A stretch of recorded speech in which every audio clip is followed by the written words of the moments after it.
Hello, Muppet fans, and welcome to this bonus podcast episode with toughpigs.com. I'm your host, Joe Hennis. Today, we're talking with producer, writer, animator, and the voice of Baby Kermit himself. He's one of the biggest Muppet fans in Hollywood and one of the driving creative forces behind the current Muppet Babies show. It's Matt Danner. Hey, Matt. Yay! Hey, everybody.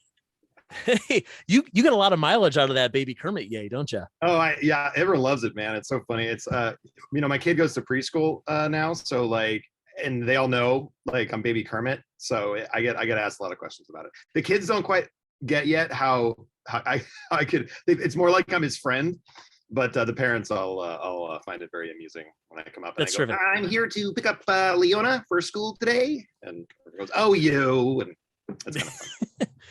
Do the parents think that you were the Baby Kermit from the previous Muppet Babies show, or have they kind of figured out? That hasn't really come up. I think I don't think so, but they haven't talked about it. They just go, oh yeah, I used to love that show, and now my kids love this one, and I love watching it with them. And yeah, I love it. Well, the reason that you and I are talking today, besides the fact that you're a huge Muppet fan, we do podcasts about Muppets all the time. That's the obvious reason already. The Muppet Babies series that's been going on for the last few years is sadly coming to an end. That's true. Yeah. I mean, sadly and happily, it's this is on purpose. We wanted to sort of get here at the end of the day. Sure. Yeah. Yeah. Well, I have a lot of questions about the end of the series, which we will get to, but we have to start at the beginning. We have to start at where the current Muppet Babies came from. How did you get involved with the show? Was it something that you had always wanted to do before production actually started? What's your history with the Muppet Babies? Well, it was actually with Muppet Studio. I was doing some development and a series for. It was pretty much for Disney Plus, but it was sort of before Disney Plus was Disney Plus. It was called Advanced Media, but we were working out of interactive and publishing and consumer products, and so we were always looking to see if we could find projects that worked in those areas, especially that because our whole kind of thing was we weren't doing TV or movies, we were doing more streaming or interactive or VR or books. And then Muppet Studio just showed up on our doorstep one day, and they're like, "Hey, we're part of the gang now," and they started development on the ABC series. But meanwhile, our team had the question. We were like, "Hey, what's up with Muppet Babies?" And they went, "Nothing. Why?" And so our thought was, well, why don't we develop it into a preschool show to sort of reintroduce it to the new generation of kids that didn't grow up with classic Muppet Show or Muppet Babies, or even some of the movies, because the movies, there are kids that are watching Muppet Babies now that weren't even born for Muppets Most Wanted. So there's always the preschool space is a continually, there's always a new bunch of kids in there. So our thought was, well, let's introduce Kermit to the kids like when I was introduced to Kermit, because I was introduced to Kermit through preschool. And that was sort of the goal. And then we just put a test together, and everyone loved it. And then Disney Junior said they wanted to put it on, and we did. I love that. Tell me more about the test. That's something I'm always kind of curious about. So what is it that you created that you got to show to the Disney folks to make them go, yes, we want to spend money on that? We wanted to bridge the animation and puppet worlds more. If you look at classic Muppet Babies, it was a 2D show. They did a lot of the live action, play clips and stuff that they put the characters into, but it was very different. And even Kermit's shade of green in classic Muppet Babies is almost like forest green, whereas actual Kermit's more like almost a lime. You know what I mean? Yeah. Or a chartreuse, if you will. Chartreuse, that's good fun to say in the Kermit voice. So our idea was, hey, let's see how close we can get to bridging the two. So that was really what the test was about. We worked with the Muppet Studio and the puppet makers to actually create CG models that we could animate and treat like animated characters, but that really almost felt like one-to-one to the puppets. even just the texture and the feathers and everything about that, the fur, even Gonzo's shirt, is a pepper pattern from one of his outfits that he was wearing, I think very recently while we were developing the show. Sure, yeah. And that was really the test. And so we literally had, Kermit bounce in like a puppet, start talking, and then just to see if we could sell the puppet aspect of it. And then we pulled the camera wide and he had feet and then he was running around, and then they ended up blasting off with rocket feet. And yeah, the crowd went nuts. I got to tell you, when we presented it, we got a standing ovation. It was great. I love that. And that's something I like you say, I really appreciate about the designs of these characters. You didn't just try to update the old Muppet Babies, even though there are definitely elements from the old show. But they do feel like if you were to create a Muppet Babies show based on what we know about the Muppet brand today, and Kermit kind of looks like he has that fleecy look to him, and you could really see the fur and the feathers and the fabrics and what they're wearing. I think that's really cool. I think that was the first thing I really noticed when we learned about the show, was like, this doesn't look like a cartoon. It doesn't look like, plastic CGI like some other kids shows. Those designs really are incredible. Thanks, man. Yeah. And a lot of work went into it too. I mean, we even had, we called it Jiggle Tech, but basically it was a physics simulator that we built that, and it's not uncommon to do, but the way that we sort of integrated it into the characters, every part of the character had it built in so that the animators didn't have to animate a natural jiggle or like a flop or like animal's hair. All that stuff was sort of automated to feel more real, like the real puppets. That was probably the biggest challenge that we had working with that, because early tests were like, everything was crazy. We called the animal Oxford head because he just had tentacles going all over the place. But eventually we dialed it to a spot where it felt really natural, and literally you could just move the character, the CG model, without even animating it, and all the elements would sort of drag with it like a real puppet. And once we got that, then it clicked. That's cool. And there were things that I noticed that must have been deliberate about, like, for example, the way Kermit moves, because we're used to Kermit being this rod hand puppet with very flimsy arms, and the Baby Kermit version will come in and his arms are like Jello. Yeah. Like again, as if it was a baby version of the puppet that we will eventually come to know. Yeah, and that's exactly what we did. Like we referenced everything, even how the rigs work with the characters. You can pivot the wrist joint. You know what I mean? Like pivot. And you can animate the wrist joint, and then we could have the arm sort of just drag with it, rather than having to actually pose it out. And that's what led to feeling more like a puppet. But then you had Fozzie, who had hands, actual hands in the puppet. So we did that too. And if you notice, like Fozzie's hands are usually kind of tucked, and we do a lot of stuff with his fingers. We did there was a lot of research. It was fun research. We wanted to do it, but a lot of research. And that even went into the animation of how we even moved the characters. Even just Kermit's lip sync, like we pushed their lip sync a little bit more than a puppet could, because, that was sort of the point too. We wanted to sort of bridge it. But we literally did, train animators to animate him first like a hand puppet, like you're doing it with your hand. So I would do these handouts with the team, and I would just either pull out a puppet, or I would like just use my hand, and I would act out the scenes for the animators like a puppeteer would, and then they took that and then integrated it. Which is wild. That's great. I love that stuff. You mentioned doing research for this show. I'm curious what kind of stuff you watched. I have to assume you watched a lot of Muppet Show, Muppet movies. Yeah. Did you go back and watch like all of the original Muppet Babies, or were you kind of like, we don't want to copy what they're doing? Well, we had that's the thing. Like we had the library. So, because it's, you can't really find old Muppet Babies nowadays, but, we had them because they were archived, and so we were able to watch them all. And we watched a bunch of them just to sort of see the overall, kind of how they handled the stories, like going in and out of imagination. Sure. But honestly, like we drew a lot more from things like Muppet Show and Muppet Movie and Muppet Caper, Muppet Caper is probably my favorite Muppet movie. Just great choice. Joke for joke count on it. And so we just, we referenced everything, even actually our starting point for this whole thing was the Muppet Baby sequence in Muppets Take Manhattan, where they actually had the characters. That was our starting point. Like the original nursery we built was the original one from the movie. Oh, cool. And it was like, it was 1-for-1. It was crazy.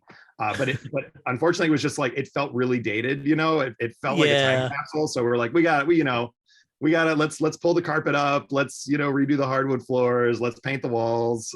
Right. Let's drill a slide into the wall, which is that a thing that exists in real nurseries? I don't know. I mean, it should. It does in play places, but that was one of Tom's. I remember having a meeting with Tom Warburton, and that was one of the first things. He's like, "Can we have slides that go from the inside to the outside?" And we were like, "Yeah, sure, why not?" And he's like, "No, I mean here in the writer's office. Can we?" Yeah, for real. And I was like, "Oh, okay, yeah. We'll talk to facilities on that." But no.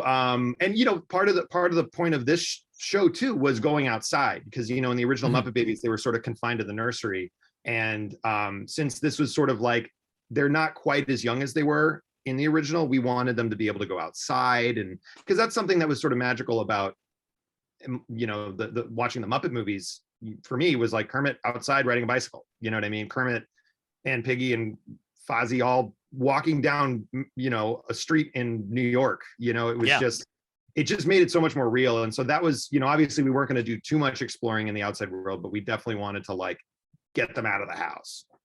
Yeah, absolutely. That worked out really well too. If only to give you like one more location, and there's so much stuff in the backyard, and like it totally makes sense. Yeah. So I want to talk a little bit about some of these characters. Like obviously you knew, I mean, it was easy to figure out which characters you were going to be bringing over from the old show. But the first thing in 2018 when this show was announced that everyone noticed was there's no Rolf, there's no Scooter, there's no Skeeter. Understandably, it's a big cast already. You did eventually introduce all of them, and then you kept adding on more and more classic, like baby versions of the Muppets. First of all, I'd love to go through all of them. I don't know if we have time, but did you have any favorites? I mean, I had a secret goal to get Chef into the show. Like that was just, from day one, I was like, we got to do a baby Chef and have him like with his the wild way of talking, but like, pitched up a little bit and, smaller and funnier. And so I was a big fan of that. Getting Sam Eagle into the show was a big win. I think he turned out so funny. Yeah, I was gonna say that was probably my favorite. Like the fact that you turned him into this little like geeky introvert was chef's kiss. Thank you. Bringing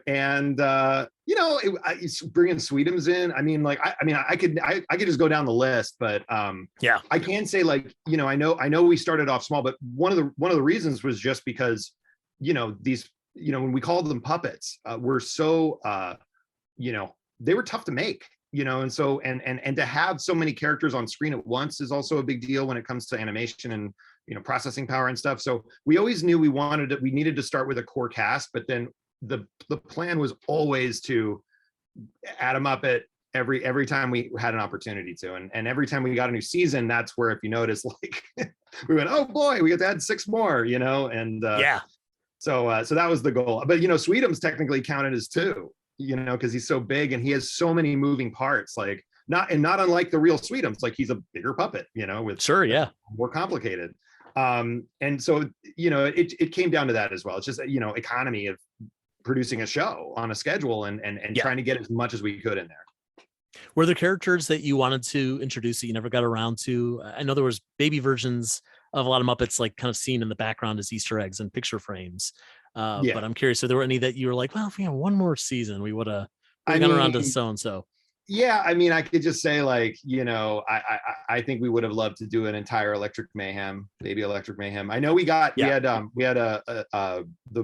real Dr. Teeth in the show. Yes, which I want to talk about as well. But which was awesome. But we we were thinking that was like his dad, and then we had Dr. Tooth. Okay. Because we had Animal, but Animal already was in the Muppet Babies sort of lore. He was already separated from the band, but we thought we could bring them all in at some point. And I mean, all the monsters. I was always trying to sneak in Wayne and Wanda, just for fun, like this, like 2 dancers. But I think we did pretty well. I mean, we even got Muppet Newsman in it, which I was thrilled about. Yeah, no, I love that. Well, and now that you mentioned about Dr. Teeth being Dr. Tooth's dad, Yeah. and the fact that you did do the newsman, but it's not the same newsman. It's I think he gave him a Well, name, which I did actually not write down. I mean that's the newsman. I mean it's like Statler and Waldorf or Statler and Waldorf. Yeah, that's fair. I mean, Yeah. in the same way that like a lot of the Muppet projects are the Muppets playing characters, like we just kind of saw it as the Muppets playing babies in Sure. the show altogether. I'll accept that. That's a good Yeah. that's good head canon there. Yeah. I mean, there's definitely like I kept spotting characters in picture frames, and people have been asking me like, so does that mean they're going to be introducing Baby Beauregard or Baby Link in Strange Park? I'm like, I don't think that's what that means. I think it's no, I mean it sort of does. I mean, like that was the wall was always our wish list every season. Yeah. Sort of, because that's why when we put Sam up, like it was always our wish list of like, here's who we want to try to bring in next. And then there were some smaller ones, like we have a little New Zealand picture that he would have been great. So good. Bobo, we want to bring Bobo and Pepe in. Like Pepe, we brought in a bunch, like in various ways, but yeah, we just didn't get to the puppet part yet. That's all right. Well, we will continue to dream. You also brought in a lot of original characters. Like there was obviously Summer Penguin, Fozzie's sister Rozzie, Carlos the Frog. Did you have to get any kind of special permission from Muppet Studio to basically add to their canon, or were you kind of like being left on your own to just do whatever you felt like you need to do for the show? I mean, we discussed everything with them, so I mean, it wasn't like it wasn't a show. We'll try to sneak one through or anything. Fair, but yeah. we would have a conversation where we're like, hey, we would like to add a new frog to the playroom, and have that be, and it would usually come from the story, like because the idea from that episode was that Fozzie just assumed that Carlos liked all the same things Kermit did, and you shouldn't judge a book by its cover, Right. And so that was an easy starting off point for a great story, but we needed a frog, and so you go back into sort of the Muppet, treasure box, and there's tons of them, and so we actually said, well, let's do one of the blue ones, and but then there's no canon on who plays that particular frog or whether they have a name or anything, so that gave us a lot of flexibility. But yeah, Muppet Studios was there every step of the way, and they were into it 100%. That's great. Specifically with Carlos, I found that interesting that you did create a new character. When elsewhere on the series you wanted a female frog, you brought in Jill, which was such a deep cut. The fans really went nuts with that. But like, you obviously could have brought in Bill or Gil from the same group. You could have brought in Constantine. Like you had options, but you made the decision that we're going to start something from scratch. Again, in the same way that Summer Penguin is sort of the entry point for anyone who isn't familiar with the show. Like these are new kids, and we wanted to bring new kids in because that's, even for people who know the show, like it's fun to have something new, right? As well. But that was, I mean, it wasn't too much of a discussion on whether or not it should be a new character or an old character. It was more just like what fits, what makes the most sense, and introducing a new character, in a way all the characters are introduced again in a way, like Scooter and Skeeter we sort of reintroduced, and but yeah, I mean it really just came down to us thinking of something fun and playing around with it, and it's sticking, and then we just went with it. Yeah, terrific. I'm curious what your thoughts are on the potential that there's a continuity between this Muppet Babies and the original Muppet Babies series, because there's obviously there's references, but also things like you introduced the concept that Miss Nanny's mom might be Nanny from the original series, which implies that maybe there was another series of Baby Kermit, Baby Fozzie, Baby Gonzo, Baby Piggy, etc. Or I mean, obviously there may not be anything to it, but have you thought about like the greater consequences of creating that kind of continuity? Well, here's the thing, like, Muppet Babies, even in its infancy, no pun intended, like as a segment in Muppets Take Manhattan, was an imagination sequence. It wasn't real. It was imagine if we knew each other as children. And if you look at how the Muppets operate, like, Gonzo's not Charles Dickens, but he was for this movie. Does that mean like he's like that messes up his timeline? Like even Muppets from Space isn't canon. You know, that's the closest to all the characters living in a house together, like being sort of themselves and not playing other characters. But you know, we always chalked it up to this is the Muppets doing another show, and they're playing the parts, and they're referencing, you know, hey, look, this worked last time, let's do it again. And you know, almost as if, you know, they were making the show themselves. That's as close to like canon as I could probably put it, as the Muppets are performers that put on shows, you know, and this is one of the shows that we're putting on. I know. Asking about Muppet continuity, Muppet canon is dangerous. There's nothing. There's no real answer, and we understand that. But it is fun to think. There is if you look at Kermit as a performer, and he's performing in this show, and then in this show, and then in this movie, and in this movie, he's the same guy, but like he plays these roles, even though he's himself in. I mean, look, think about it. There's just between Muppet Movie and Great Muppet Caper. Like Muppet Movie, this was an origin story of how they started the Muppet Show. Sort of, it's how they got to Hollywood, you know. But then Muppet Caper, Kermit and Fozzie are twin brothers.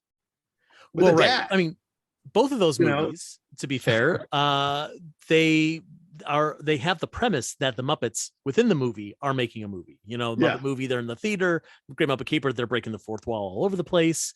Yep. And then the question becomes like, okay, so is like Muppet Take Manhattan real because they don't reference that it's a movie, or the like 2011, 2015 Muppet movies?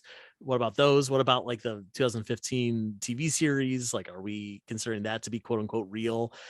And then you just go down this pit, and then you get a migraine, and you gotta lie down for a while. It's all a dream, man. It's all a dream. It is. I mean, it is. And I mean, that's the other thing is like, so are we considering the fact that if the original Muppet Babies series takes place while Miss Piggy is taking a nap in the hansom cab in Muppet Take Manhattan, does this series also take place during that same nap? Is she just having like this extended dream that we get to like peek in on? See, I almost thought about it as this, like, and this is like super meta here. Like that happened. She had the dream. She told Kermit about it. And then after they finished making Muppets Take Manhattan, the movie, when they were wrapped, and you know they go back to their houses and stuff, Kermit might have said, you know what, you know, that was a pretty good idea. Let's look into that, and then develop the show. Oh, see, that actually makes a lot more sense to me. You know? I like that. So Kermit was a producer on an animated series about himself as a baby. Yeah, I mean, even in the latest series, you know, the ABC show, he was a producer on the show. Right. You know, like, he's a producer on the Muppet Show, so it makes sense. He's, you know, he gets the gang together. He puts on, you know, they have a common goal, and they do it. Mayhem ensues. That also explains why they didn't voice their own characters. It's like, we'll just get someone else to do it. You know, that's why it's not busy making movies. Yeah, right? Frank Welker's available. We'll get him. Yeah. Wow. All right. Yeah, I'm gonna be thinking about that one for a couple of days. Yeah.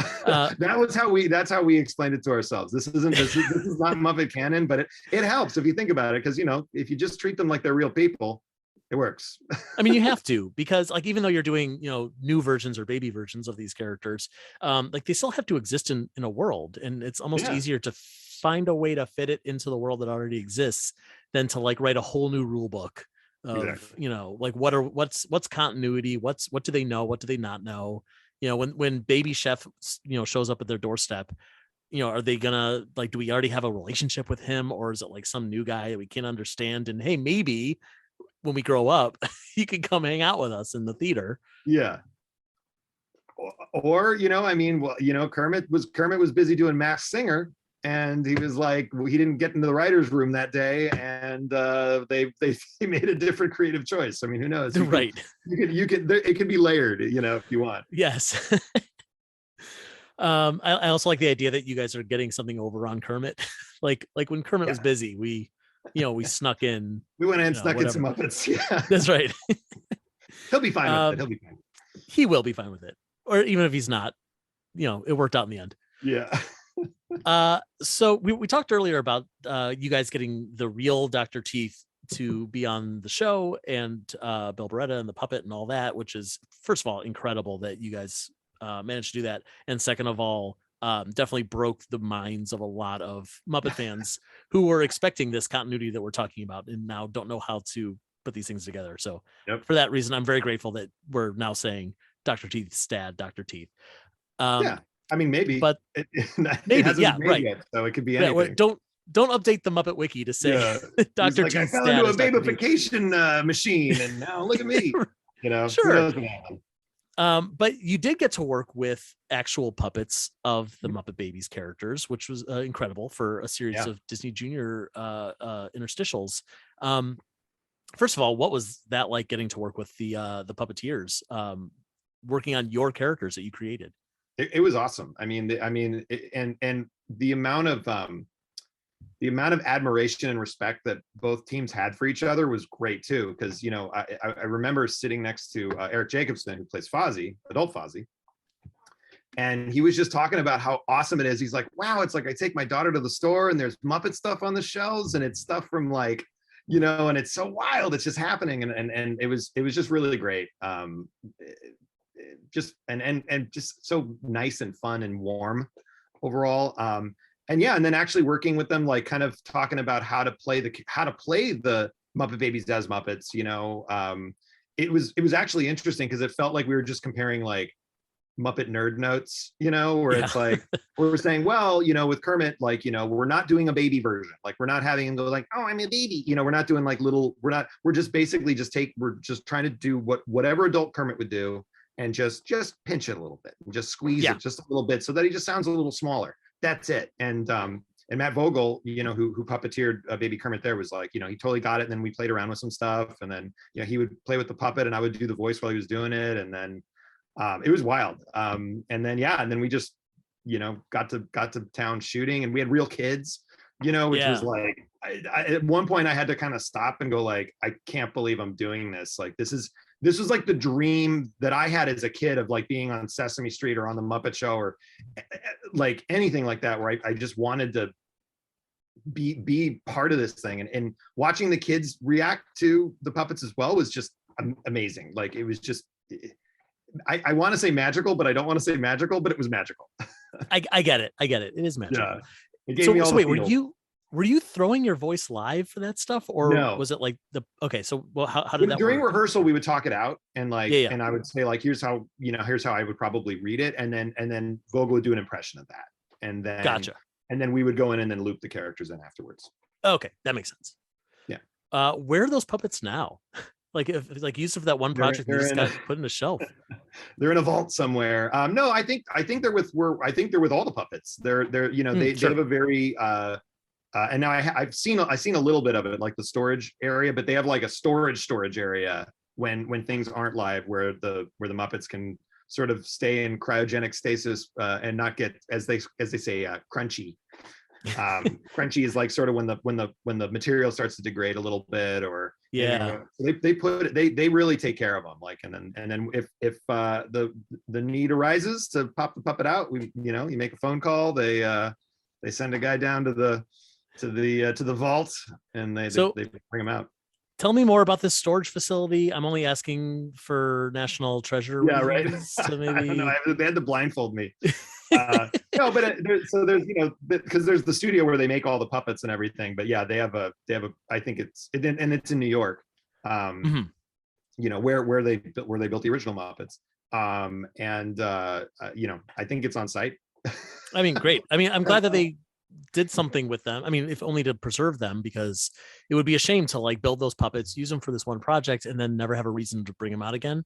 And also so that you guys have a reason to like revisit your characters now that the show is kind of coming to a close. Like, it might have I mean, some sort of second life there. It's there have been conversations, nothing concrete. Good. Yeah, definitely that we had that in mind. Good. That's good to hear. Yeah. Well, we have to talk about the fact that you guys were in the news a few months ago because of the Gonzorella episode, where, as I'm sure everyone listening to this knows, Gonzo decides that he wants to dress as a princess, and then it made national news. So first of all, when you made that decision that this was a story that you wanted to pursue, did you already know, okay, but this is going to blow up the internet? Or did you think this is just another episode? Some people will notice, some people will care, and we'll move on. No, I mean, we just we really wanted to do an episode that promoted, inclusion and self-esteem, and that the fact that like, no two people are the same and everyone plays different. And and that was pretty much where it came from. It just came from a place of like, let's do an episode like this that makes people feel seen. And to be honest, I mean, the positive response we got, like, it warmed my heart. Like, I mean, it was just like, my Twitter feed for days and days was just flooded with just so many people just feeling so, heard, I guess. And it's and feeling good that, like, we just even mentioned it, and that was really the intention. We just wanted to be inclusive, and that's what the Muppets are all about, Yeah. And you nailed it. I mean, I saw a lot of the same stuff as you did, where people really felt seen and appreciated the diversity that's being introduced to preschoolers. And, also people getting angry at the people who didn't quite accept that in the way it was intended, which is a shame for those folks. But, at least we felt like we were on a bit of a united front in that case. That's what it appeared like to me. And again, like, people get angry about what Spider-Man's wearing, you know what I mean? Like, what kind of mask it is. It's like, the internet's going to get upset about things, regardless. But this was something that we felt was important to say. And we really, again, I just really appreciate the positive response that we got. Yeah, me too. I mean, it's always great to see Muppets in the news for us, and to see it in the news for doing something good is even better. No scandals, please. Thank you very much. And the fan art was incredible. People were drawing pictures of Gonzo. Our good friend Emily Engel, who does these incredible Muppet replicas, made a baby Gonzo replica in the dress. Fantastic. People are so creative. For charity. I love it. Yeah. She did it for charity, and that was wonderful for her. Yeah, absolutely. Yeah. Well, all that put together is just to see what Muppet fans can do. It's it warms my heart. It warms my cold little heart. That was the point, is we wanted to share the love, and that's what happened. I mean, like, so many people. I mean, like, I kept on getting YouTube videos of people just watching the episode and commenting on it, and just like talking about how cool it is that, we're saying it at all, and that's important. And, because everyone's different and everyone does things their own way, and that's okay. It is okay. It's to be celebrated. And that's what the Muppets are all about. Exactly. So that's different. What I mean. Like, right. It fits. It's not like, you know what I mean? It's not like we went, like what kind of episode can we, it was like, this just comes out of the Muppets, and that's what we wanted to do. Yeah. And the fact that it was Gonzo of all characters, where I also want to say, like, you guys didn't treat it as if, well, Gonzo's the weird one. So Gonzo would do something that like doesn't fit the mold of everyone else, and to have it be like, no, Gonzo is a free thinker, and Gonzo is always questioning who they are and what their place is in the world. And it's so natural, specifically for the version of baby Gonzo that you created. So that worked out really well. Yeah. And Gonzo's Gonzo, and that's, and if you notice, even in other episodes, like, he'll say weird things or do things that aren't what the other characters would necessarily do. But if you notice, nobody shames him for it. Nobody makes him feel bad about himself. Like, they'll react sometimes like, oh, I didn't ever think about that. Being friends with a potato, how interesting, but he's Gonzo. And that's sort of how we always saw him, is he is, proud and he's committed to being Gonzo, and that's okay, and that's why we like him, And that what you just said too is another thing that I really appreciate about the show as a whole, of how the things that make these characters different and unique doesn't create conflict. Because in the old show, it was Gonzo's doing something weird, and Gonzo, or Miss Piggy is being a little bit too forward, Miss Piggy, or Fozzie's telling a bad joke, Fozzie. But instead it's like, well, yeah, they're really different, and they're doing things that could potentially cause you to roll your eyes, but instead they're just like yes-anding it, and they're rolling with it. Again, like, I mean, there's joyful. And there's, I mean, and how it's like Who's on First. There's a certain level of exasperation that comes with the comedy of characters Of being course. themselves and other characters having to react to that. But that was something that we went in with 100% from the top, where it's like none of these characters should ever make another character feel bad about themselves, like at all. You know, and there are times when it's by accident if they don't understand something. But that's a story, you know, that's a story Yes. point. And then by the end we learn, oh no, like it's okay to do things this way, you know. And if you look at, you know, Potato, like he's like a main cast member now. Like that was a one-off character, and then suddenly like he's even in the finale, you know. I love that. I love that. I love it so much. Yeah.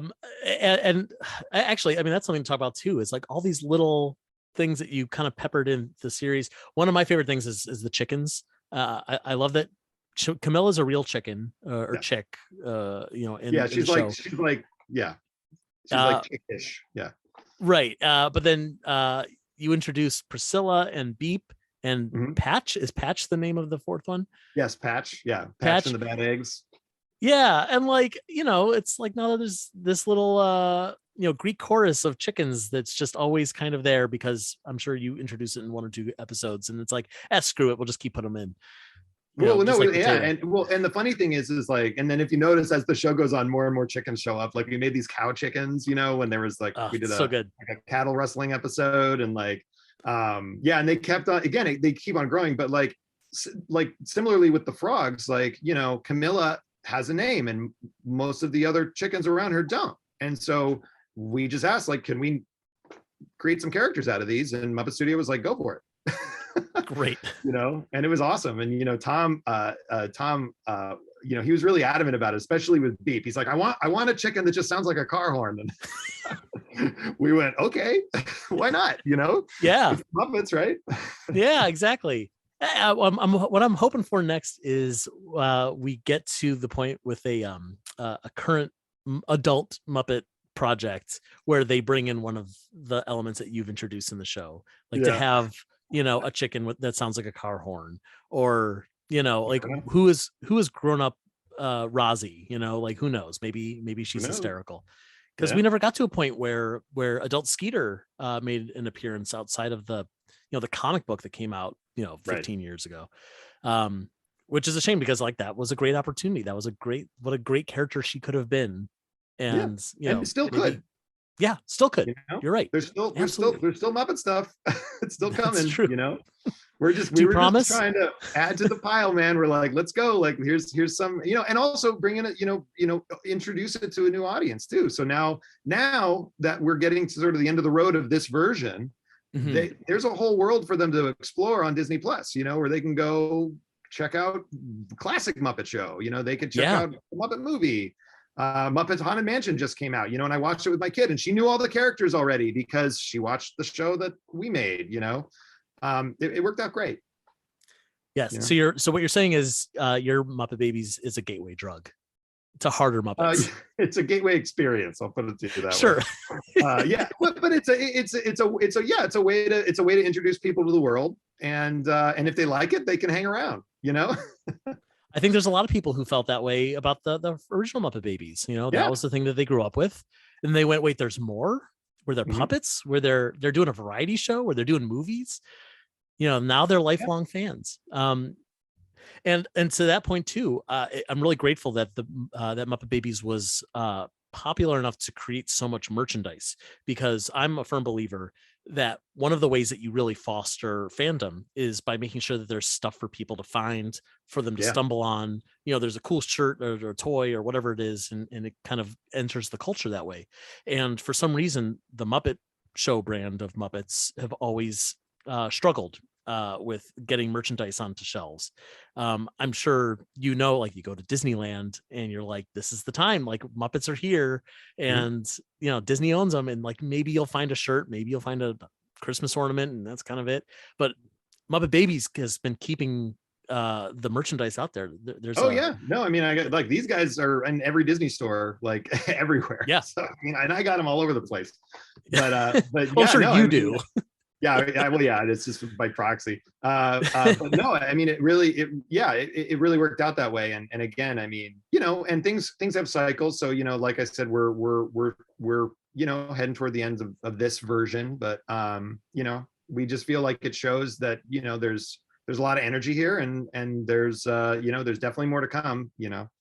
That's good to know.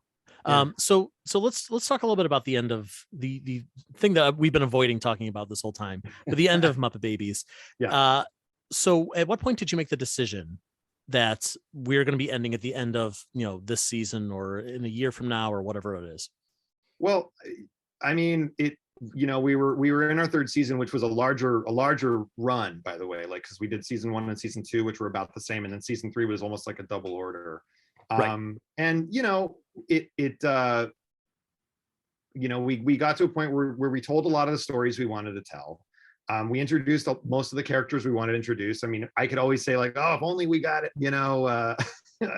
baby Crazy Harry in there, it would have been great. But we just got to a point where we felt like we sort of did what we set out to do, which was to, introduce kids to this world and then bring them to something that then bridges into Muppet movie and Muppet Show, and specifically the Muppet Show. So, we literally just did an episode of the Muppet Show. Like it's a half hour. It's start to finish. It's like as soon as we're in the Muppet Show world, we're there, and we do we do classic sketches. We do the backstage, on stage dynamic.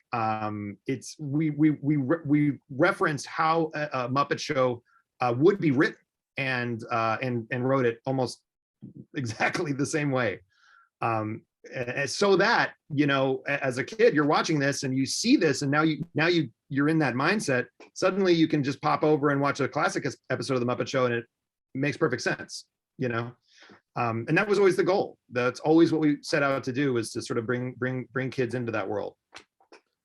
That's terrific. I love the idea of Muppet Babies ending as a bridge.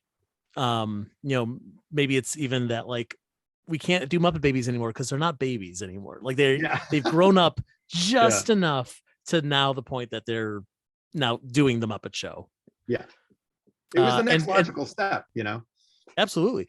I mean, unless you want to do like a Muppet Teens, which that's a whole nother thing. That's a free idea. You never know. You never know. But yeah, to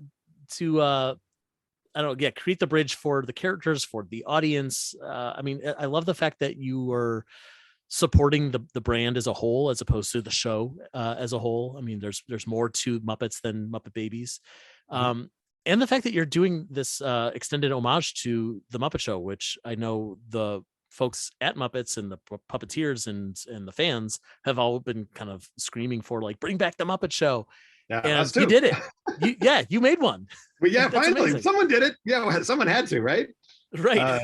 Yeah, and that's what we always wanted to do. I mean, believe it or not, like we had the conversation of, because we built the stage in season 2, and we're like, can we pull off a Muppet Show, like just a Muppet Show? But if we had done it as a regular episode, A, I don't think it would have been as special, and B, it wouldn't have had the, I feel like it wouldn't have had the impact that this has, because I mean this thing makes me cry every time I watch it. I mean it's a complete love letter to the Muppets, to the Muppet Show, to all of it. I mean, you'll see it. I mean, we did the theme, that Muppet Show theme, shot for shot, because we wanted to. I saw that, and like, well, first of all, there's no other, you had no option. Like that was the only way to do it, and it's perfect. I mean, I'm going to spoil a couple of things for people who haven't seen it yet, but like the fact that you have Miss Nanny and Mr. Nanny in the arches, but you still can't see their faces is terrific. And then like when you pan back and you have like all the arches across, and you see all the characters that you've introduced or brought in from throughout the series, including like robots and chickens, and Potato has its own arch. Like it's incredible.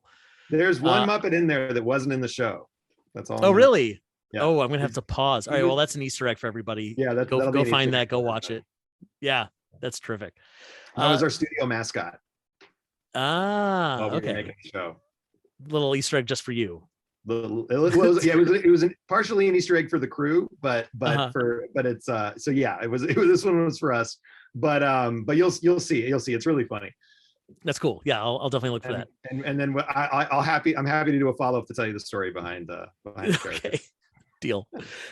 Do you have any plans to kind of revisit these characters, or do you feel like you're just kind of putting a bow on it, and maybe if we're feeling nostalgia in a few years, we'll think about it? But well, I'm absolutely open to it, but for now, this project is come to its completion. I mean, it's not like it wasn't unceremoniously canceled or anything. Like we got to the road, the end of the road, and we're like, we're here now. Which again was always sort of the goal. I mean, it was always the goal to sort of get to a point where we could now go, all right, kids, now go check out other Muppet stuff, so we're there. But yeah, I'm open to it. I'm doing some other projects with Disney, that I can't really talk about, but I was just gonna ask, can you talk about it? No, I can't, but all right, hopefully soon there'll be some announcements. But yeah, I'm still kicking around over there and doing some stuff. Good. But yeah, I think, I'm wide open to doing more Muppet stuff should the opportunity arise. But again, it what I love about how this happened is that it happened organically.